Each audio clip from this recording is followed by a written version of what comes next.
اس کے بعد کیا ہو گیا؟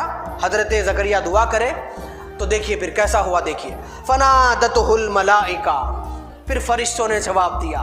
وہ دعا کر رہے تھے نا حضرت مریم کے پاس، جب جگہ بڑی پیاری ہو تو دعا رد نہیں ہوتی، ویسے حضرت زکریا کی کوئی دعا رد نہیں ہوئی کیونکہ انبیاء کی دعا رد نہیں ہوتی۔ فنادتہ الملائکہ، ملائکہ نے پکار کر کہا، اس سے مراد حضرت اسماعیل حقی رحمۃ اللہ علیہ تفسیر روح البیان میں کہتے ہیں حضرت جبرائیل ہے۔ جبرائیل تشریف لائے کیونکہ حضرت زکریا جہاں بیٹھ کر عبادت کرتے تھے وہ محراب تھا، مسجد تھی، اور مسجد کے ڈور کے پاس باضابطہ ایک سپاہی کھڑا ہوتا تھا۔ اگر کسی کو زکریا علیہ السلام سے ملاقات کرنا ہوتا تو پہلے پرمیشن لے کے اندر آنا ہوتا تھا، کیونکہ وہ ہمیشہ اللہ کی عبادت میں رہتے تھے، کسی کو ڈسٹرب نہیں مانگتے تھے، وہ ہمیشہ اللہ کی عبادت میں رہتے تھے۔ لیکن دروازے بند ہونے کے باوجود بھی ایک سفید چادر اوڑھا ہوا ایک بندہ حضرت زکریا کے پاس نمودار ہوا۔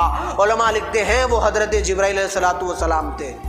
جی حضرت جبرائیل آئے، کس حالت میں آئے؟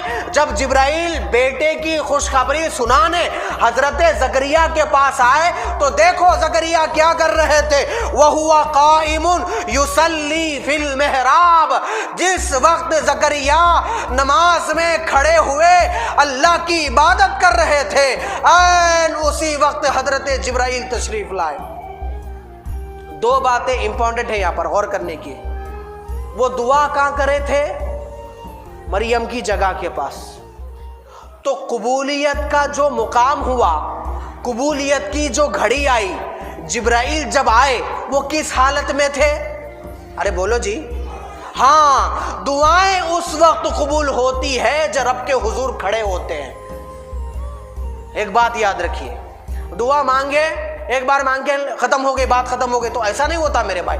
دعائیں ہمیشہ مانگتے رہیں، جب تک آپ کو نہ ملے مانگتے رہیں، اور مانگ کر خالی یہ خود غرضی کا مظاہرہ نہ کریں، وہ درگاہ کو جا رہا ہوں تو یہ کام ہو جانا، یہ درگاہ میں چادر چڑھا رہا ہوں تو بزنس چلنا، وہ درگاہ میں یہ کر رہا ہوں تو میرا کاروبار ہو جانا، وہاں اولاد ہو جانا یا بچے ہو جانا، جمعہ کو اس لیے آ رہا ہوں جو ہے نا، آئے تو رکعت نماز پڑھے چلے گئے، اللہ سے دعا مانگ کے جب بھی صرف خود غرضی کی بات ہو گئی، بعد میں نماز پڑھیں گے نہیں کیونکہ حاجت پوری ہو گئی، نماز پڑھیں گے نہیں، درگاہ کو جائیں گے نہیں، عبادتیں اللہ کی کریں گے نہیں، ایسا نہیں ہوگا۔ آپ کو دعا مانگ کر اس کی جو عبادتیں کرنے کا حکم دیا ہے وہ عبادتیں کنٹینیو کرنا ہے۔ وہ دعا کرنے کے بعد کنٹینیوشن اگر آپ رکھتے رہیں، عبادت کرتے رہیں، تو اسی عبادت کے صلے میں جو پہلے آپ نے دعا مانگی تھی، ایک لمحہ ایسا آ جاتا ہے، اچانک آپ عبادت میں ہوتے ہیں، اللہ قبولیت کے لمحات کو قبول کر لیتا ہے، اس لمحات کو امیڈیٹلی آنن فانن فیصلہ ہوتا ہے۔ جبرائیل جا، میرا بندہ زکریا بیٹے کے لیے دعا کرا تھا، آج وہ محراب میں کھڑے ہو کر نمازیں پڑھ رہا ہے، عبادت کر رہا ہے، اسی نماز کی حالت میں جا کر اس کو خوشخبری سنا، ان اللہ، اے زکریا بے شک اللہ، یبشرک، تیرے لیے گڈ نیوز یہ ہے، خوشخبری یہ ہے کہ مجھ سے یبشرک، خوشخبری سناتا ہے، بیحییٰ، اللہ تیری گود بھرے گا یحییٰ کے ذریعے سے۔ حالت نماز میں تھے تو کون آئے؟ جبرائیل آئے، اور جو ہے نا نماز کی حالت میں بولے۔ تو نماز کی حالت میں فرشتے سے بات کرنا یہ انبیاء کا خاصہ ہے۔ نماز کی حالت میں آپ ہم بات نہیں کر سکتے، آپ ہم اگر بات کریں گے تو نماز ٹوٹ جائیں گی، آزو بازو والے کو کچھ نہیں بول سکتے۔ کئی لوگ ہوتے ہیں نماز کی حالت میں بات کرتے ہیں، استغفر اللہ، اس سے نماز ٹوٹ جاتی ہے۔ شریعت محمدی میں نماز کے دوران بات کرنا نماز ٹوٹ جاتی ہے، صرف یہ نبیوں کا خاصہ ہے۔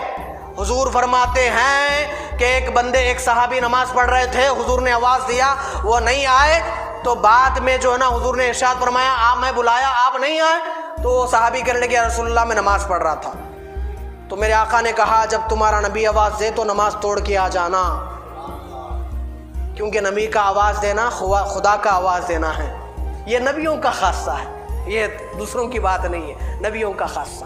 ہاں ایک بات ہے، میرے مصطفیٰ نے کہا تھا، میں عشاء کی نماز پڑھا رہا ہوتا اور سورہ فاتحہ پڑھ رہا ہوتا، میری ماں حضرت سیدہ آمنہ مجھے آواز دیتی، بیٹا محمد صلی اللہ علیہ وسلم، تو میں نماز چھوڑ کے حاضر ہو جاتا تھا۔ اللہ اکبر کبیرہ۔